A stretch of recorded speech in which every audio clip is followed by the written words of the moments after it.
যে জিনিসটা না থাকলে আমাদের শরীর আজ তৈরি হতো না, অথবা আমাদের শরীর তৈরি করার জন্য যে জিনিসটা থাকা মাস্ট প্রয়োজন, সেই জিনিসটা হলো কোষ। আর তোমাদের যদি এই কোষ সম্পর্কে কোনো কিছু ডাউট থেকে থাকে, তাহলে আজকের এই ভিডিওতে সেটা ক্লিয়ার হতে চলেছে। তাই লাস্ট পর্যন্ত এই ভিডিওটা দেখো, আশা করি সমস্ত ডাউট আজকের ভিডিওতে ক্লিয়ার হয়ে যাবে। তো ফার্স্টে আমরা যদি আসি, তাহলে আমাদের জানতে হবে যে কোষ জিনিসটা কি। কোষ হচ্ছে আসলে এক ধরনের একটা জিনিস, বা এটাকে আমরা একটা একক বলতে পারি, যেটা আমাদের বডি তৈরি করার জন্য খুব বেশিভাবে প্রয়োজনীয়, এবং যেটা না থাকলে আমাদের শরীর কখনোই তৈরি হতো না। তো কোষকে আমরা যদি একটা ওয়ার্ডে ডিফাইন করতে চাই, তাহলে আমরা বলবো কোষ হলো আমাদের শরীরের গঠনগত এবং কার্যগত একক, যেটা না থাকলে আমাদের শরীর কখনো কোনোভাবে তৈরি হতো না। তা আজকের ভিডিওতে আমরা একদম বেসিক থেকে আলোচনা করব, এবং পরের ভিডিওগুলোতে আমরা একদম ডিটেলে জানবো। তো ফার্স্টে আমরা জানবো যে কোষ প্রধানত ক প্রকারের হয়। আমি তো বলে দিলাম এটা কি, গঠনগত এবং কার্যগত একক। গঠনগত ও কার্যগত একক। এবার আমাদের জানতে হবে যে কোষ ক প্রকার হয়। আমরা যদি কতটা উন্নত তার উপর বেস করে কোষকে ভাগ করি বা ক্লাসিফাই করি, তাহলে কোষ সাধারণত দু ধরনের। ক প্রকার? দু প্রকার। কি কি না, একটা হলো প্রোক্যারিওট, আর একটা হলো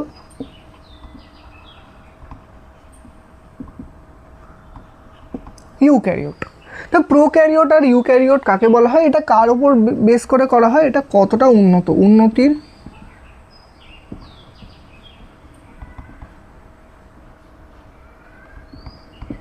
ভিত্তিতে বেস করে কোষকে আমরা কি করছি, আলাদা করছি।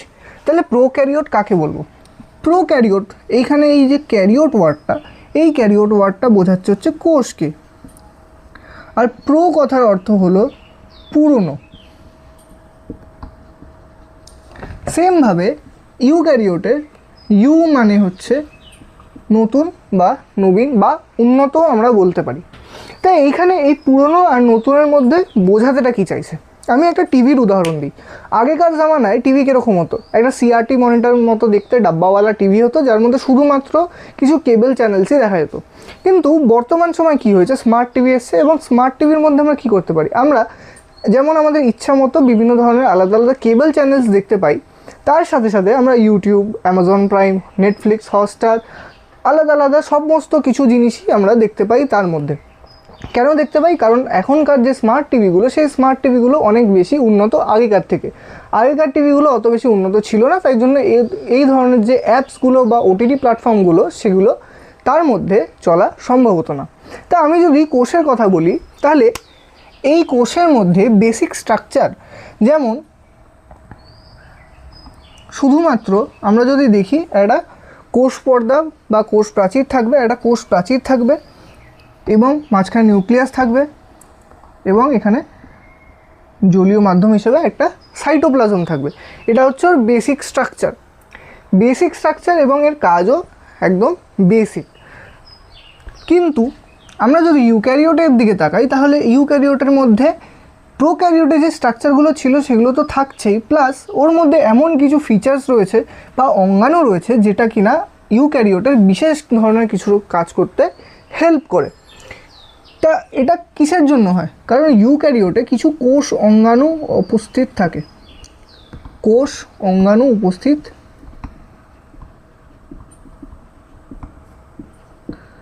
থাকে, যেটা এই যে প্রোক্যারিওট, এই প্রোক্যারিওটের মধ্যে অঙ্গাণুগুলো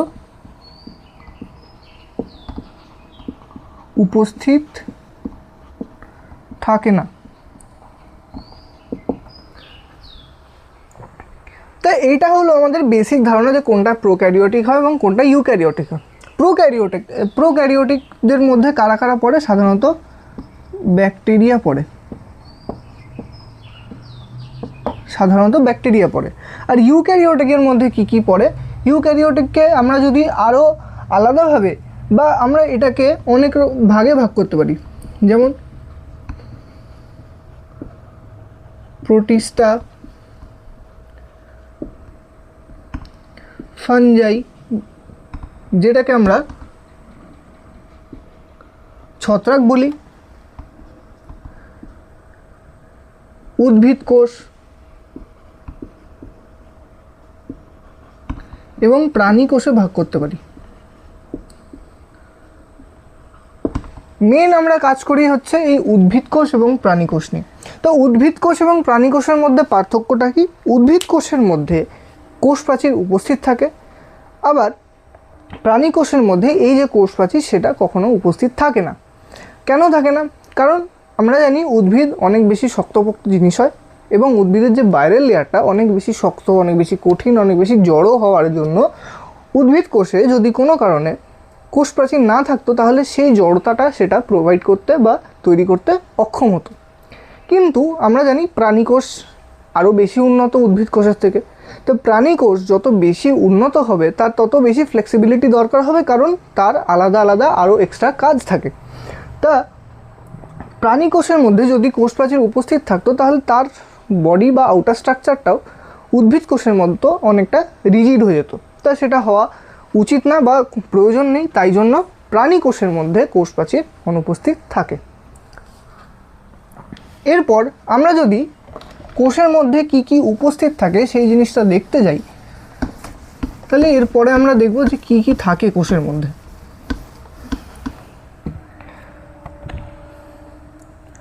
আমরা ফার্স্টে প্রোক্যারিওটিক কোষ নিয়ে আলোচনা করি যে প্রোক্যারিওটিক কোষের মধ্যে কি থাকে। প্রোক্যারিওটিক কোষ, তো প্রোক্যারিওটিক কোষে একদম বাইরে যদি আমরা দেখি এর মধ্যে কি থাকে? কোষ প্রাচীর থাকে। কোষ প্রাচীর থাকে। এইগুলো এক একটা যে আমি পার্টগুলোর নাম লিখছি সেই পার্টগুলো কি কি একদম ডিটেলে সেই জিনিসগুলো আমরা পরের ভিডিওতে আলোচনা করব। এখন আমরা একটা হাইলাইট বানাচ্ছি যে আমরা এই যে কোষ সেকশনটা পড়ছি এর মধ্যে কি কি জিনিস পড়ব। তো একদম বাইরে থাকে হচ্ছে কোষ প্রাচীর। কোষ প্রাচীর থেকে সামান্য আমি যদি ভেতরের দিকে ঢুকি তাহলে এর মধ্যে থাকবে হচ্ছে কে না কোষ পর্দা। কোষ প্রাচীর যেটা এটা জড়ো হয়ে থাকে, যেটা সাধারণত দৃঢ়তা প্রদান করে, এবং কোষ পর্দাটা একটু কম জড়ো হয় এবং বেশি স্থিতিস্থাপক হয়।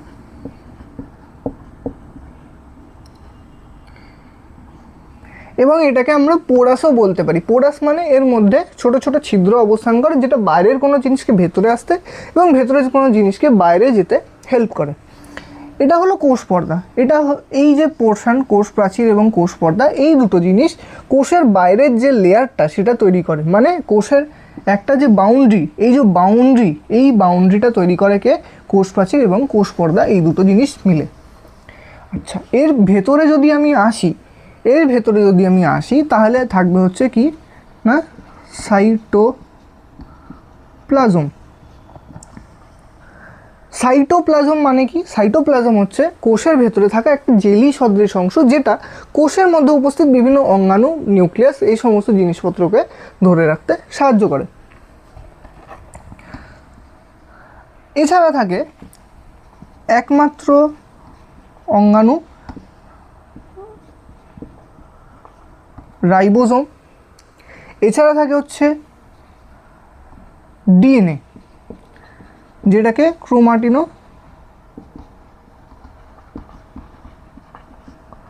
বলা হয়ে থাকে।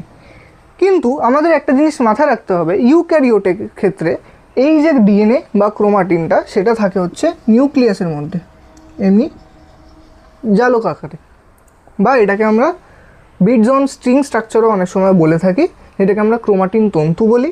সেই জিনিসটাই কোনো রকম বাউন্ডারি দ্বারা ঘেরা থাকে না। কোথায় না? প্রোক্যারিওটিকে।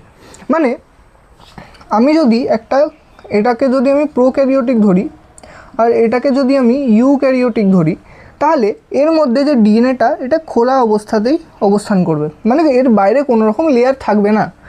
কিন্তু আমরা যদি ইউক্যারিওটিকের ডিএনএর কথা বলি তাহলে এর মধ্যে যে ডিএনএটা থাকবে সেটা একটা আলাদা লেয়ার দিয়ে ঘেরা থাকবে, যেটাকে আমরা নিউক্লিয় পর্দা বলে থাকি।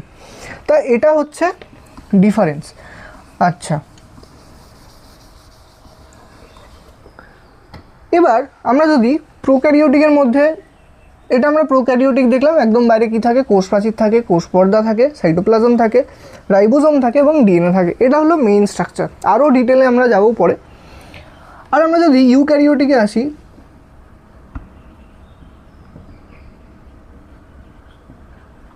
ইউক্যারিওটিকে যদি আসি, সেমভাবে কোষ প্রাচীর থাকে, তবে স্পেশালি কোষ প্রাচীর প্রাণী কোষে অনুপস্থিত থাকে। প্রাণী কোষে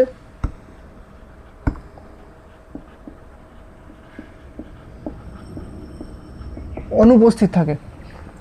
আমি প্রাণী কোষে অনুপস্থিত কেন লিখলাম? আমি তো উদ্ভিদ কোষে উপস্থিত লিখতে পারতাম, কারণ ইউক্যারিওটিকের মধ্যে প্রোটিস্টা এবং ফাঞ্জাই যে এই দুটো সেকশন রয়েছে, এই দুটো সেকশনও পড়ে উদ্ভিদ ছাড়া। আর এই দুটো সেকশনের ক্ষেত্রেও কোষের মধ্যে কোষ প্রাচীর অবস্থান করে। তাই জন্য এইখানে অতগুলোর ক্ষেত্রে উপস্থিত লেখার থেকে প্রাণী কোষে অনুপস্থিত লেখাটা বেশি বেটার। আর কোষ পর্দা সবার মধ্যে থাকে, কোষ পর্দা সবার মধ্যে থাকে। সেমভাবে সাইটোপ্লাজম থাকে,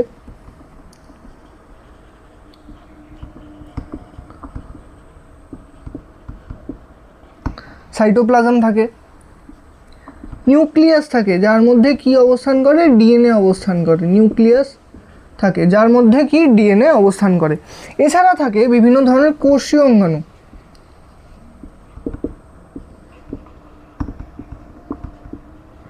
এই কোষীয় অঙ্গাণুর মধ্যে কে কে পড়ছে? রাইবোজোম তো পড়ছেই, মাইটোকন্ড্রিয়া, তারপরে হচ্ছে গলগি বস্তু,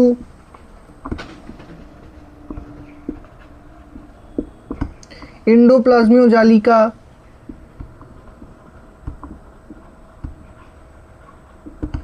এন্ডোপ্লাজমীয় জালিকা, এই সমস্ত জিনিসপত্র থাকে। আচ্ছা, এরপর আমরা তো বুঝলাম যে প্রোক্যারিওট এবং ইউক্যারিওটে কী কী থাকে, কোথায় থাকে, কিন্তু আমাদের এটা যদি কোয়েশ্চেন আসে সেটা আমরা কী করে লিখব? কোয়েশ্চেন আসার জন্য আমরা সাধারণভাবে একটা কোষ অঙ্কন করব। আমরা যদি একটা পার্টিকুলার শেপ দিই তাহলে ওটা উদ্ভিদ কোষকে বোঝায়, আর যদি আমরা পার্টিকুলার শেপ না দিই তাহলে সেটা প্রাণী কোষকে বোঝায়। আমাদের মেনলি প্রোক্যারিওটিক কোষ আকার অত দরকার পড়ে না, আমাদের যেটা মেনলি আকার দরকার পড়ে সেটা হচ্ছে ইউক্যারিওটিক কোষ। আমরা ইউক্যারিওটিক কোষ আঁকবো কী করে? আমরা কি জানি? একদম বাইরে কে থাকে?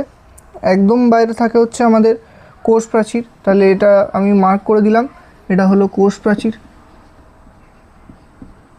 তার ভেতরে কে থাকে জানি? তার ভেতরে থাকে হলো কোষ পর্দা। তারপরে এই যে পুরো জায়গাটা, এই পুরো জায়গাটা কি? সাইটোপ্লাজম, জেলির মতো অংশ, সাইটোপ্লাজম হলো এটা। আচ্ছা, এবার আমি এটা মুছে দিই। সাইটোপ্লাজম এছাড়া কে কে থাকে? এছাড়া থাকে হচ্ছে আমাদের এটা নিউক্লিয়াস থাকে, নিউক্লিয়াস সাধারণত দুটো পর্দা দিয়ে ঘেরা থাকে, তাই জন্য এখানে আমি দুটো লেয়ার রাখলাম। এর ভেতরে থাকে হচ্ছে আমাদের ক্রোমাটিন জালিকা আর নিউক্লিওলাস। এটা হচ্ছে কি?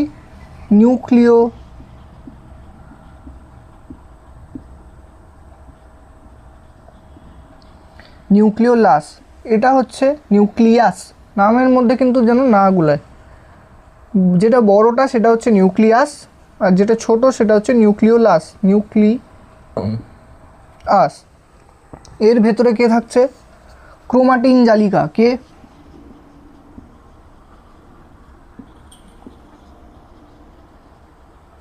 ক্রোমাটিন জালিকা। এটা হয়ে গেল সাইটোপ্লাজম। এছাড়া থাকে হচ্ছে মাইটোকন্ড্রিয়া। এই মাইটোকন্ড্রিয়া কেমন দেখতে হয় সেটা পরের ভিডিওতে একদম ডিটেলে যাব।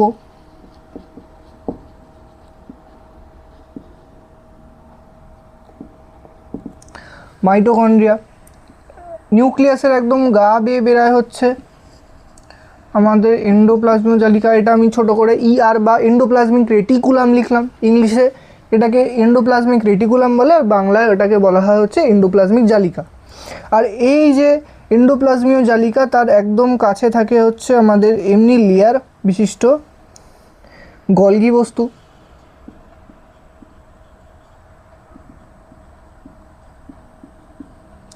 উদ্ভিদ কোষের ক্ষেত্রে ক্লোরোপ্লাস্ট অবস্থান করে, যেটা এরকম অনেকটা কয়েনের মতো দেখতে হয়। আমি অত ডিটেলে আঁকলাম না, আমি জাস্ট দেখিয়ে দিলাম কি কি অবস্থান করে থাকে। হচ্ছে কি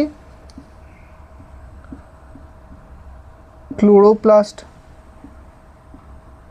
ইত্যাদি।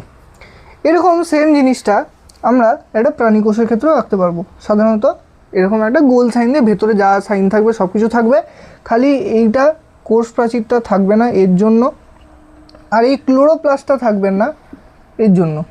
বাকি যা যা জিনিস রয়েছে এই সমস্ত কিছু জিনিসই থাকবে কোথায় না প্রাণী কোষের ক্ষেত্রে।